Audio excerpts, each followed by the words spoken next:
Yeah, so we had a briefing this morning with the police chief, who has been in contact, obviously, with the family. The good news is, although the injuries are serious, the boy seems to be in stable condition. He's still in intensive care, waiting for treatment, and I believe some surgeries for broken bones. But so far, everything seems to be good on as far as non-life-threatening injuries. Gotcha. Did you know the boy, and what's the family saying? No, I didn't know the boy. I know the family's local. I know the school has set up a crisis center through District 34 for any parents or children that know the boy, that know the family, or that witnessed the incident. I know there were a lot of people in the area at the time.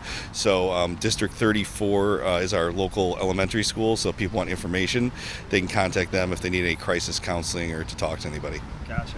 Because this happened yesterday afternoon, and then you guys decided to shut down Sure. the rest of the carnival rides? Yeah, I was actually running errands with my daughter, and got a call from the police chief that this incident happened. Really didn't take much thought immediately. I said shut down all the rides. They had consulted with the village administrator and the fire chief as well, just to make sure, obviously, for the respect of the family, and also to make sure none of the other rides were malfunctioning or that there wasn't a bigger issue going on other than this hopefully isolated incident. Gotcha. And it was supposed to end last night anyway, right? Yeah. So it happened about, I believe, between 2:30 and 3. That's when I received the phone call. The festival was ending at 7 o'clock last night. So I know that is a Chamber of Commerce event. I know that people that bought wristbands for rides yesterday, they were giving refunds for those items. But obviously we couldn't let the carnival continue not knowing what the public safety element was. Sure, that makes sense. Do we know, was there anyone else who was like maybe slightly injured, or anyone else happen to get injured on this ride, or was this just this boy? Just this boy. I did hear reports that some other children had been saying that the harnesses on this ride had been malfunctioning at that time. So again, we're doing an investigation internally. The state of Illinois has their own department looking into this, who regulates the carnivals and the rides. So I'm sure as that goes on, we'll learn more. I'm sure the investigation is going to take weeks, if not a couple months, to get to the bottom of it, to figure out if it was ride error, human error, or both. So we'll keep monitoring that situation. Gotcha. What has the state said so far? Did they already send investigators out? Yeah, their inspectors were on the scene yesterday.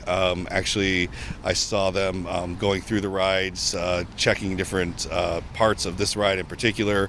I believe they have, I saw the ride still here this morning in an empty parking lot, so I believe they've hopefully decommissioned that ride until they do further investigation, if not permanently. So. Yeah, where was this carnival ride based out of? Is it in Illinois or out of state? I'm sure they're licensed in Illinois. I don't know if they're out of state. I believe they're a big carnival, company. So I'm sure they're, in other towns. And then I guess, for me as the mayor, this is an eye-opening experience, like probably for other towns, to make sure, hey, we do make sure that they have their licenses and all their boxes are checked. But we don't go out there and do independent inspections of every single ride and every nut and bolt on the machine. So, I think maybe from not only a local level, but a state level, this needs to be looked at on how these are licensed and how they're staffed.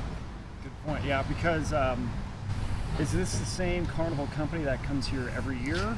For the last several years, I believe. There's probably a couple big players. I know that from what I've heard, they signed 3-year contracts. So I think this is the third year of this company's contract. Obviously, we're going to have to reevaluate, obviously, the company. But if we continue to have, the same type of rides, and, obviously we're not going to put the citizens at risk. I know they liked it for the fun element and for something for kids to do, but obviously public safety comes first on that. Sure. Has anything like this happened with any of the carnival rides here in years past, or was this the first time? This is the first time something this major. I have heard of another incident, a minor incident, which is, always concerning. You think maybe one thing happened, it's a one-off fluke incident, but if there are multiple events that happened, obviously it's a bigger issue. Yeah, definitely. I think that's all I had. Anything else you wanted to say? No, I just, we are praying for the kid that was injured and his family. I did already see that there's some GoFundMe sites up there for some of the medical expenses, so people can look at that. But again, if anybody needs anything as far as counseling or witnessed it, I know some children had seen it.